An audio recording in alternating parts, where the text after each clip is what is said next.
জুবিন গাৰ্গৰ দেহৰক্ষী যাক সকলোৱে বৰা বৈশ্য বুলি জানে আৰু সেই বৰা বৈশ্যৰ একাউণ্টত 1 কোটি টকাৰ লেনদেনৰ বিস্ফোৰক তথ্য লাভ কৰা হৈছে। কৰ পৰা আহিল জুবিন গাৰ্গৰ দেহৰক্ষীৰ একাউণ্টলৈ এই 1 কোটি টকা, এই খবৰ এই মুহূৰ্তৰ চৰ্চাৰ তুংগত। পিছে জুবিন গাৰ্গে কিয় বৰা বৈশ্যৰ একাউণ্টত এই 1 কোটি টকা ৰাখিলে, সেই কথাখিনি জানিলেও আপুনি আচৰিত হ'ব।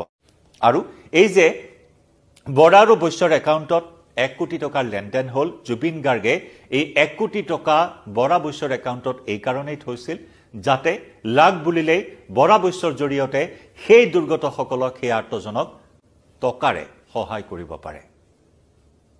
এবাৰ ভাবক, এইগৰাকী মহান শিল্পীৰ মহানুভৱতাৰ পৰ্যায় কিমান ওপৰত এগৰাকী মানুহে